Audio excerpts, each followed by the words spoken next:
Waalaikumsalam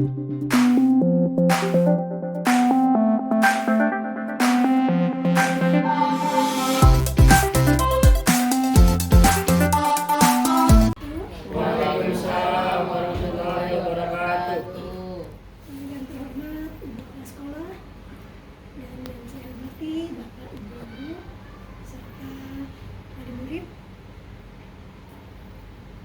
Di sini saya Nani Inarni, calon guru penggerak angkatan 7, yaitu akan menyampaikan tentang aset sekolah.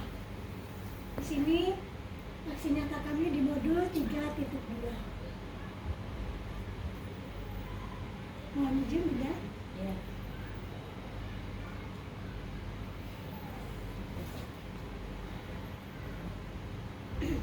Tujuan aksi nyata kami yaitu mengidentifikasi secara kolaboratif bersama warga sekolah lainnya tentang aset atau kekuatan sumber daya yang dimiliki sekolah.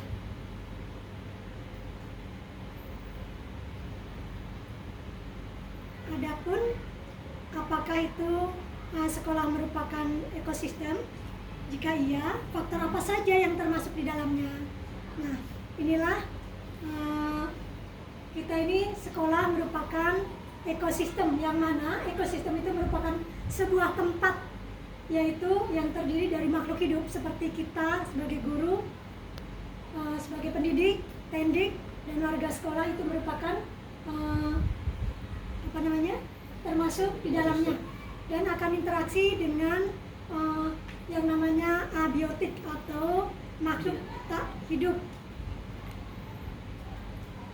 Baik, selanjutnya di sini kita unsur-unsurnya. Jadi di dalam sekolah ini kita ada unsur abiotik dan biotik yang tadi sudah diterangkan pertama.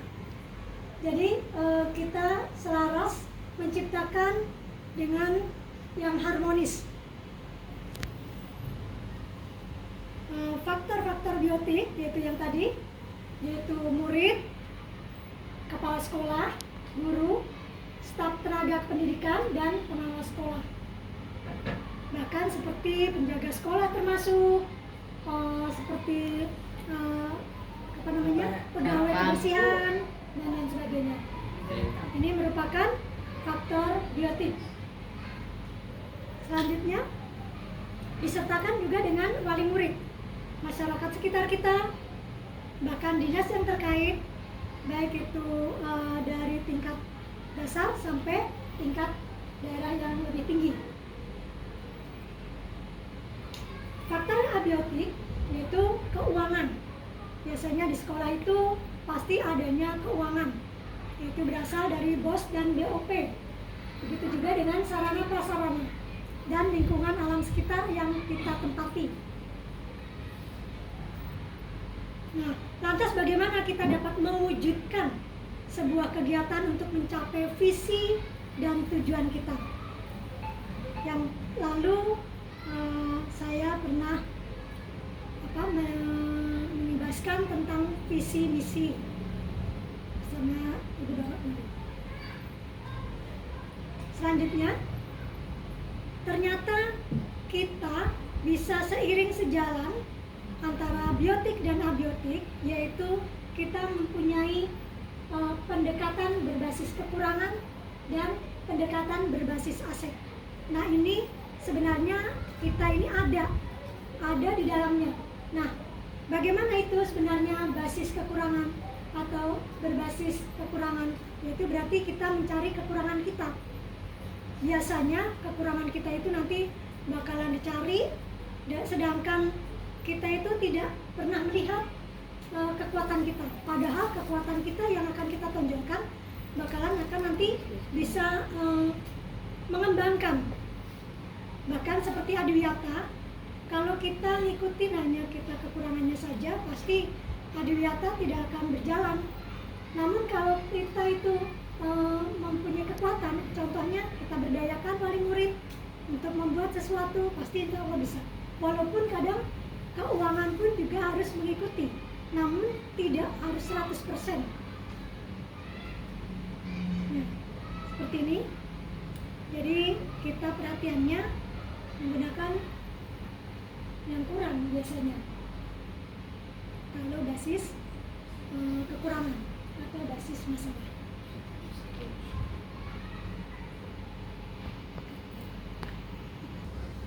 Baik, selanjutnya bagaimana kita mengaplikasikan pendekatan berbasis aset. Jadi bagaimana kita ini akan memanfaatkan kekuatan kita.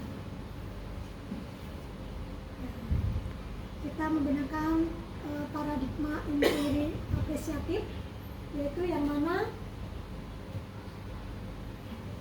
pendekatan ini kita akan mengkolaborasikan penemuan hal positif dalam diri kita, organisasi, dan dunia sekitarnya, baik dari masa lalu, masa kini, maupun masa yang akan datang.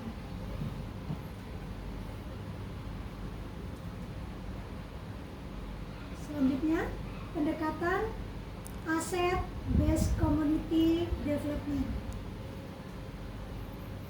yang mana di sini diterangkan oleh John McKennedy dan John Kaufman, di mana keduanya adalah pendiri dari ABCD Institute di Northwest University. Beliau dibangun dari kemampuan pengalaman pengetahuan dan hasrat yang dimiliki oleh anggota komunitas. Jadi, kekuatan ini adalah kekuatan yang ada pada diri kita masing-masing. Kalau kekuatan yang kita miliki akan kita satukan, insya Allah organisasi, baik itu komunitas kita akan maju besar.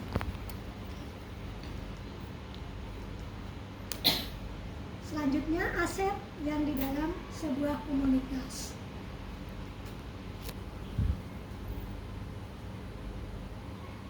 Aset yang utama yaitu modal manusia. Yang tadi dari awal, kita ini adalah merupakan aset. Bapak Ibu guru di sini ada yang S1, S2, ini merupakan aset. Jadi komunitas kita bisa maju karena manusianya yang mengolah. Kemudian modal sosial, yaitu yang mana dari segi sosial, baik itu komunikasi kita, baik itu hubungan kita, nah ini merupakan adalah modal sosial. Seperti Bapak Ibu guru meminta wali murid membantu prakarya anak-anak atau membantu adiwiyata, itu juga merupakan bisa termasuk kategori sosial. Yang kemudian yang kedua yaitu politik, yang mana ini politik ini merupakan juga modal. Contohnya seperti kebijakan kepala sekolah, kebijakan kita, nah ini merupakan juga modal politik. Kita bisa, komunitas kita bisa berkembang karena juga ada hubungannya dengan modal politik. Kemudian modal agama dan budaya. Nah, biasanya ini juga begitu sama halnya. Kita juga mendukung seperti ini. Terus modal fisik. Modal fisik itu seperti bangunan sekolah kita, seperti taman, seperti musola yang ada di kita. Nah, ini kita merupakan aset utama. Sedangkan modal lingkungan. Lingkungan seperti lingkungan sekolah kita yang mempunyai halaman yang luas, mempunyai taman, sekolah kita dekat dengan pasar, dengan puskesmas, dengan Islamic Center, itu juga merupakan aset utama.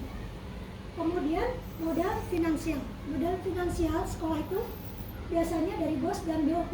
Namun tidak menutup kemungkinan Bapak Ibu guru bisa, kalau seandainya memang sudah kewalahan, berceritalah kepada komite ataupun wali murid.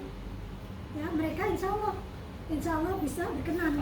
Namun memang kita kalau di SD negeri itu biasanya agak riskan ya. Nah, itu biasanya kita menggunakan komunikasi yang enak biasanya.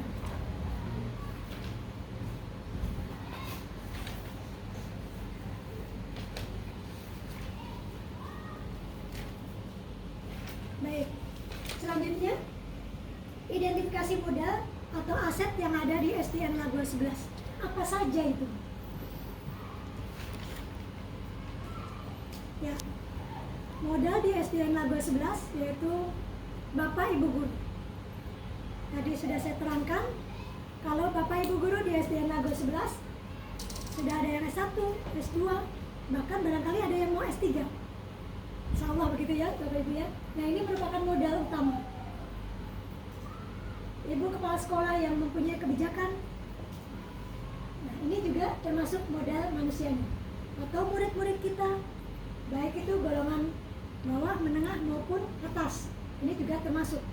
Dari segi kompetensinya, dari segi keberaniannya, ini termasuk. Wali murid yang sangat rukun, yang mempunyai gotong royong yang tinggi, ya ini juga termasuk. Staf sekolah kita dan tokoh masyarakat di sekeliling Lagoa 11. Kemudian modal sosialnya. Di SDN Lagoa 11 ini berdekatan dengan Puskesmas. Kita juga walaupun kecil-kecilan kita mempunyai koperasi, terus dinas lingkungan hidup, damkar, kelurahan, kecamatan itu juga dekat dengan sekolah kita. Ini merupakan modal sosial.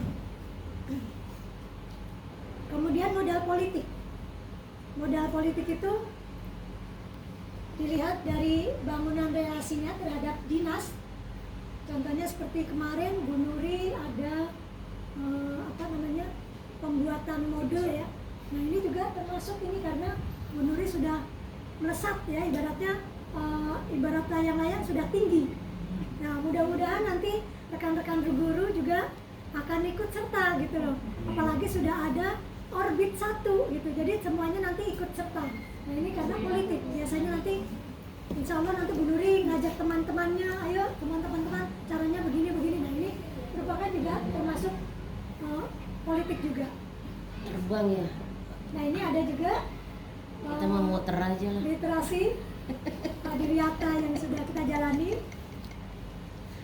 Muter. Ini santunan anak yatim yang sudah kita jalani juga. Menjenguk orang sakit, merawat dan bencana alam. Baik, kita lanjut. Adapun modal budaya yang ada di SDN Lago 11. Nah, ini gotong royong. Tadi terlihat Bapak Ibu guru sangat luar biasa, walaupun lelah juga. Ayo mereka bergotong royong. Ada yang membersihkan parit, ada yang membuat prakarya, Masya Allah luar biasa. Bahkan di siang hari begini masih ada yang bergotong royong membuat tanaman ya, membuat pot. Ini sangat luar biasa. Ini budaya gotong royongnya. Baik, selanjutnya fisik di Lagoa 11. Lapangan yang luas, kebun sekolah, tempat parkir, mempunyai fokus, mempunyai wifi, komputer, luar biasa ini Lagoa 11. Mudah-mudahan modal fisik yang kita punya ini akan kita manfaatkan dan mudah-mudahan bermanfaat bagi kita dan anak murid kita. Ini mudah-mudahan. Selanjutnya modal lingkungan. Kebun sekolah kita punya, kolam ikan pun kita ada, pasar juga dekat. Pembelajaran, ya sumber belajar. Bahkan di sekolah kita sudah ada panggung literasi. Makanya insya Allah nanti kita akan gunakan panggung literasi ini. Biasanya 2 minggu sekali ya Pak Olan. Itu kita mengadakan pentas dari anak didik ya, dari anak-anak kita. Nah, ini kita manfaatkan. Nah, ini adalah modal lingkungan. Jadi mudah-mudahan lingkungan yang seperti ini yang kita punyai bermanfaat. Selanjutnya modal finansial, yaitu BOS dan BOP. Ini biasanya diserahkan kepada ahlinya. Ahlinya ya bendahara. Semuanya tahu menangani tentang kemana-kemananya uang itu akan dipakai. Yang jelas untuk bermanfaat bagi anak didik kita. Dan yang kedua ada koperasi, walaupun kecil-kecilan, kayaknya sumbangsihnya juga besar untuk sekolah kita. Bahkan ada bank sampah yang kemarin juga sudah sama Pak Patah sudah diusahakan. Nah, ini ternyata bisa membantu SDN Lagoa 11 dalam hal modal finansial. kesimpulan kami di sini, yaitu sekecil apapun aset itu dapat dimanfaatkan untuk menciptakan kebahagiaan murid sesuai dengan visi sekolah. Barangkali itu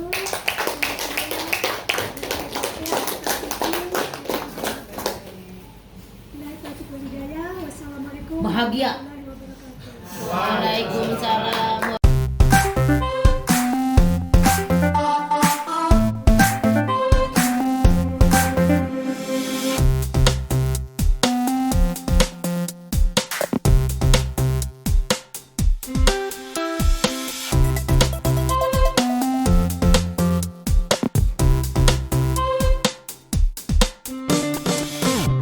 Thank you.